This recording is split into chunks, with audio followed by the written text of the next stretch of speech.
नमस्कार. आम्ही 1 महिन्यापूर्वी इथे कॅम्प झाला होता आणि त्या कॅम्पच्या संदर्भात आपण रील टाकली होती. त्या रीलच्या मार्फत भरपूर दिव्यांग बांधवांना एक सहकार्य झाले आणि त्यांना हात पण मिळालेत. तर हे स्वतः कॅन्डिडेट समोर उभा आहेत. बोला, तुम कैसे आए थे? हमारे को मुंडे साहब का फ़ोन आया था कि हमारे अंबड़ में ऐसा ऐसा कैंप है और तुम आओ, तुम्हारा उसमें फ़ायदा हो जाएगा। तो वो हिसाब से हम आए। हम जैसा कि मुंडे साहब ने कॉल करे कि पापा तुम आओ, तो आज उस दिन हमने मौजमाप हुई थी, मैनेजमेंट हुआ था। आज ये तो हमारे को हाथ मिल गया, यानी जो मुंडे साहब बोलते वो करके बताते। तर मित्रांनो, प्रत्येक दिव्यांग बांधवांना हे भेटलेलंच आहे आणि आपण लवकरच जालना जिल्ह्यामध्ये इलेक्ट्रिकल हात असेल, इलेक्ट्रिकल पाय असेल, याची आपण लवकरात लवकर इलेक्ट्रिकल स्कूटी असेल, आपण याच्यासाठी एक बंदोबस्त करणार आहोत.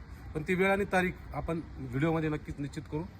आणि मित्रांनो, तुम्हाला जर सहकार्याचे काही लागत असेल तर तुम्हाला जर वाटत असेल की भविष्यामध्ये आम्हाला सुद्धा या गोष्टी मिळाल्या पाहिजे, तर आपण माझ्या आयडीला फॉलो करून ठेवा. कारण याचं कारण असं आहे की आपण जे अपडेट देतो व्हिडिओच्या मार्फत, त्या व्हिडिओच्या मार्फत लोकांना माहिती मिळते आणि त्यानंतर तुमचाही फायदा त्या व्हिडिओच्या मार्फतच होणार आहे. त्यामुळं आपण लवकरात लवकर, जर तुम्हाला हे पाहिजे असेल तर कमेंटमध्ये नक्की कमेंट करून नक्की सांगा. त्याच्यामध्ये आपण तुम्हाला ही सुविधा लवकरच पुरवणार आहोत. धन्यवाद.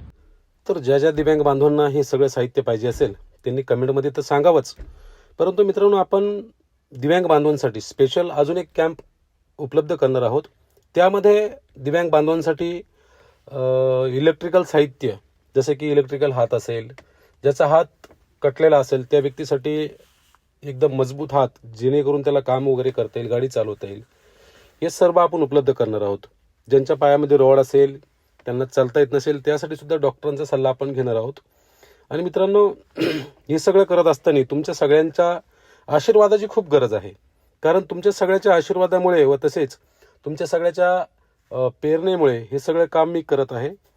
आणि मित्रांनो, विषय असा आहे की आपण ज्या वेळेस एखादा स्कॅनर टाकतो, तर हे सगळं स्कॅनर टाकण्याचं कारण असं असतं मित्रांनो की आपण त्याच्याद्वारे जे गरजू लोक आहेत त्यांना आपण मदत करतो. परंतु बरेचसे काही लोक आहेत त्यांना मदत करण्याचं तर लांबच राहिलं.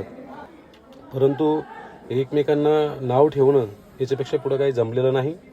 इंस्टाग्रामला सुद्धा आपण ज्या वेळेस व्हिडिओ वगैरे टाकतो त्यावेळेस बरेचसे काही लोक वाईट कमेंट करतात, वाईट बोलतात. त्यामुळं थोडंसं असं वाटतं की हे जे आपण करतोय हे बंदच करून टाकावं आणि आपलं जिंदगी आपण जगावी, असं कधी वाटतंय. परंतु लोकांच्या अपेक्षा आणि लोकांचे फोन आणि लोकांचे जे काय दुःख असेल ते सगळं ऐकल्यानंतर हे बंद करू वाटत नाही मित्रांनो. तर तुम्हाला सगळ्यांना विनंती आहे, तुमचा असाच सपोर्ट राहू द्या. आपल्या चॅनलला तुम्ही सबस्क्राईब केलं नसेल तर सबस्क्राईब करा आणि व्हिडिओला जास्तीत जास्त लाईक करून शेअर करा मित्रांनो, जेणेकरून अजून काम करण्याचा आनंद येईल आणि नवनवीन व्हिडिओ बनवण्यासाठी व नवनवीन लोकांना मदत करण्यासाठी आपल्याला चांगलं वाटेल. तर चला मित्रांनो, तुमच्या सगळ्याच्या सहकार्यामुळे आपण आज हे काम करत आहोत. उद्याही चालू ठेवू आणि अंबड तालुक्यामध्ये आपण लवकरच ऑफिस सुद्धा ओपन करतो, जेणेकरून दिव्यांग बांधवांना भेटण्यासाठी मला माझ्या ऑफिसला येता येईल. चला मित्रांनो, जर फॉलो केले नसेल तर नक्की फॉलो करा.